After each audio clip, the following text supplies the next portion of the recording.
Hello, Dr. Taylor. My name is Alex Davis, and my mentor for this research was Dr. Perkins, and I'm going to speak to you about the psychological services available to law enforcement officers. I'd like to start out just by giving a little background info on people's impression of the police and how it is problematic. A lot of people just believe that the police are out to ruin their day, whether it's by writing them a ticket, pulling them over, making them late for an appointment. Regardless what it is, people as a whole generally have a negative perception of the police. They're labeled with lots of names such as donut eaters, pigs, etc. You name it, they've probably been called it. People think that they're lazy and ineffective. The case turnover for a lot of agencies is not very good, but that does not make them lazy. That just means that the evidence was not there to solve the case.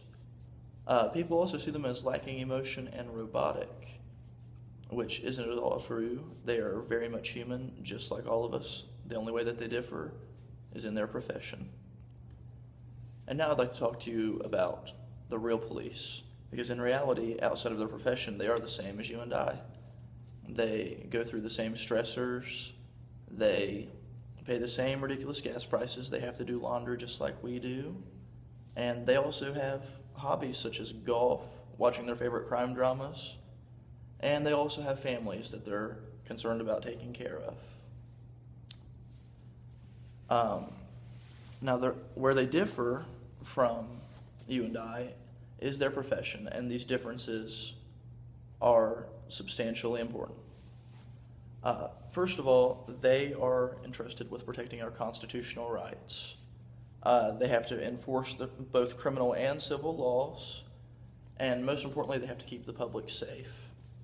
And in doing so, they also have to handle all emergency situations, such as car crashes, robberies, any emergency situation. They respond to it so that we don't have to. With police work also comes a lot of unique stressors that you won't find in many, if any, other jobs. One of these is rotating shifts. This essentially means that someone working in law enforcement can wake up at 9 o'clock, go to their 9 to 5, and then come back, and whereas a normal person would be off work for the day, they need to get right to bed so that they can work a midnight to 8 in the morning the next day. This often leads to a small social circle due to the fact that they spend the majority of their time off work sleeping, so the only people that they really spend time around are their coworkers and then, of course, criminals. And this causes them to see the bad in people often and puts them at a predisposition for cynicism, which is very unfortunate.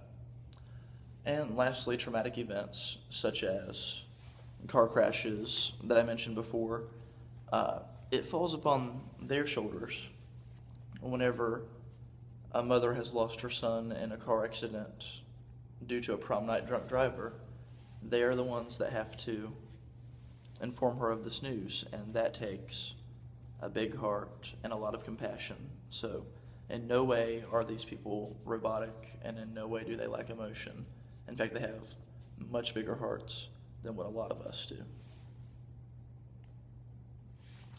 And now I'll get into the actual study that Dr. Perkins and I undertook. We sent out a survey to the top 50 largest police departments, sheriff's offices, as well as the 49 state police agencies. Hawaii does not have one, and that's why there's only 49. After we sent out this survey, we waited 4 weeks and then made follow-up phone calls to all the agencies, and immediately following those follow-up phone calls, we sent out a second copy of the survey. We ended up getting back 67 surveys, which constitutes a 46% response rate, which is actually pretty good for a survey sent through the mail. Now on to the main highlights of the survey. We asked about some basic agency info. For example, how many sworn or unsworn employees that they had.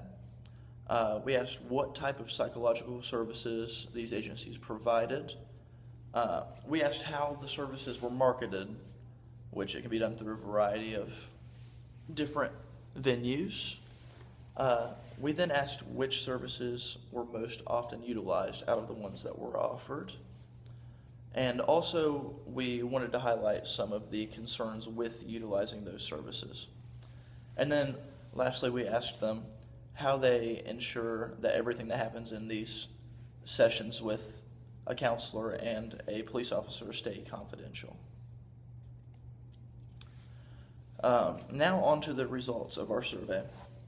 We found that the services were most frequently marketed through in-service training, academy lecture, and email. And the most commonly utilized services were critical incident debriefing, which is actually mandatory anytime that an officer has to draw their weapon or anytime that they experience anything traumatic, they have to go through critical incident debriefing.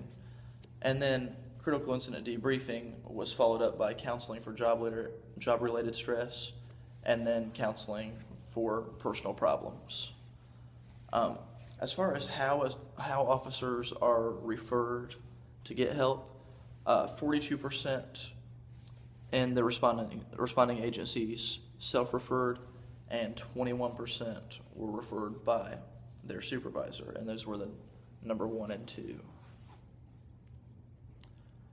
Some more of the results. The most commonly cited concerns with obtaining help listed by these agencies were in order from greatest to least: loss of peer respect, lack of confidentiality, loss of job, and loss of firearm. And lastly, the ways in which these agencies ensured confidentiality were: 1, through state law, in which 63% of agencies relied on state law. 36% of agencies restricted the records from these sessions to only supervisors. Just over a third rely on a third-party provider to ensure confidentiality. And then 20% of the agencies had peer support teams and relied on peer support team expectations, which is basically just an expectation that they will keep quiet about what they hear in these sessions. And that basically covers the actual study that we did, which all of the data that we gathered was quantitative and numerical. What we would like to do in the future is get some qualitative data, and the way that we planned on doing this was through focus groups, in which we would take 8 to 10 officers, either who have sought out counseling, who plan on seeking it out, or supervisors of such officers, and we would sit them down and, in a real, more intimate setting, find out what their preferences are and what the best practices really are regarding psychological services for police officers. Some of the main things we learned from this survey: 1, confidentiality is essential. Of course, it fell under the top 4. It fell in the top 4 primary concerns for utilizing services.